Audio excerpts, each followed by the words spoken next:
I've got two slightly older cars on a test this time around. I've got the Mazda CX-5, which we've driven quite a few times already, and the Škoda Karoq, which is sort of the slightly smaller brother of the Kodiaq, with slightly smaller brothers for engines. This one has a 1.5 liter turbocharged gas engine, but you also have a 1.0 liter 3-cylinder available.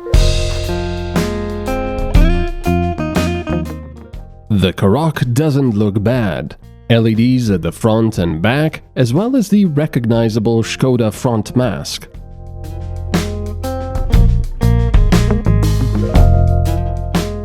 I also quite like the aerodynamic wheel covers, which should help with fuel economy.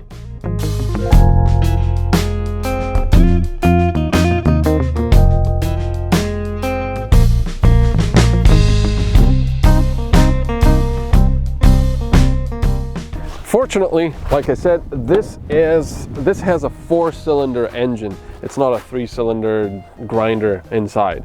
But it's interesting because it's a slightly larger car and it's got a 1.5. So I'm wondering if this is going to be enough and what kind of fuel consumption can we expect from this. Inside you will find comfy seats and Volkswagen quality.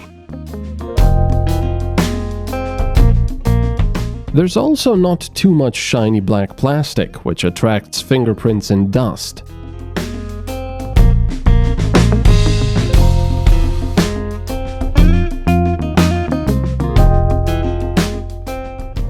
This engine is mated to a 6-speed gearbox or manual transmission here, and it's not the most accurate gearbox in the world. It's a little wishy-washy at times, but really is nothing major to complain about, to be completely honest with you.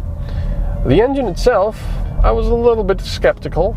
I thought, well, it's a good thing this is not a 1.0 3-cylinder one. And I can tell you right now that even though I have not driven this model with the 1.0 engine, I would quite confidently say right away that this 1.5 is the lowest, is the minimum you should really get if you're getting this Škoda. While it is absolutely no racer, it's no slouch either. It's surprisingly sprightly if you push it into the higher RPMs. And in the lower RPMs, most of the times, at least the instrument cluster itself, the logic of it all will tell you to shift pretty early, and you will be keeping your RPMs between 1500 and 2000 RPMs. And it is quite fairly quiet at those speeds and RPMs. I wasn't expecting the fuel consumption to be really any good with a 1.5 turbocharged gas engine with a car like this. Granted, it does not have all-wheel drive, this particular model, so it's not going to be as thirsty. And it also has a manual transmission, even though nowadays, well, you're almost or practically better off with a dual clutch transmission because it is better at shifting and uses a little less fuel as a result. It is heavier, however. But I was expecting a slightly higher fuel consumption than what I got. At the moment, I've got 6.4 liters per 100 kilometers, which is not really too horrible, to be completely honest. It's not the best. If you had a diesel engine, I'm sure you could get this below 5.5, probably around 5 liters. But, you know, it depends on your driving style. Depends on how long you drive every day for. If you take very short trips, then a diesel engine nowadays just doesn't make too much sense because of the PDF and all the other stuff that can go wrong. Otherwise, it really drives like a Volkswagen. It's well put together, it drives nice. You're not gonna be wanting to be overly aggressive in the corners because this car is a little higher off the ground. But it's not a problem if you drive normally.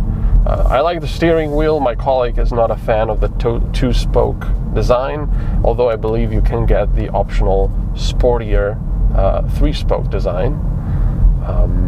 And I really enjoy the fact that you have the infotainment screen built into the dashboard. I'm really kind of sick of all the infotainment screens being this big TV that they just sort of retrofitted on top of the dashboard.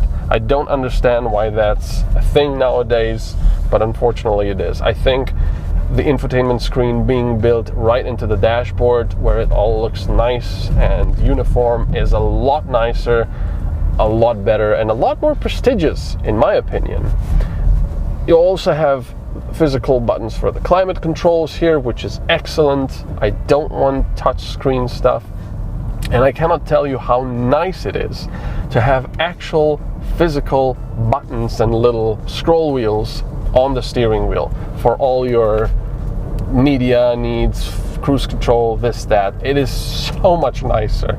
I was driving the Cupra Born, which had everything touch before, and this is just so much better. It's so much better. All in all, this is a reasonable little crossover if you're looking for a crossover. This particular model with this equipment and the engine is 33,000 euros. And for that you get the digital instrument cluster, the infotainment screen, you get a backup camera, LEDs at the front and back, which look pretty nice. And you know, it's fine to drive, even with this 1.5 liter engine, even though I'm not a fan of engines smaller than 2 liters, because I don't think they make too much sense. But hey, if this is what you want, here you go. So there's nothing really that majorly offends me. Yeah, sure, the gearbox could be a little bit more accurate. The instrument cluster, Volkswagen has started using quite a while ago now, these smaller square displays. Before they were slightly larger, now they only use it in more prestigious models and Audis and so on. So that doesn't look the best, but it's fine, you know. So all in all, a fine little car.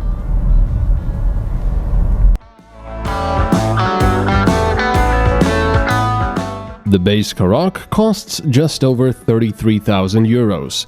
For the all-wheel drive model with the diesel engine, DSG, and practically all the extras, you'll be paying just under 55,000 euros.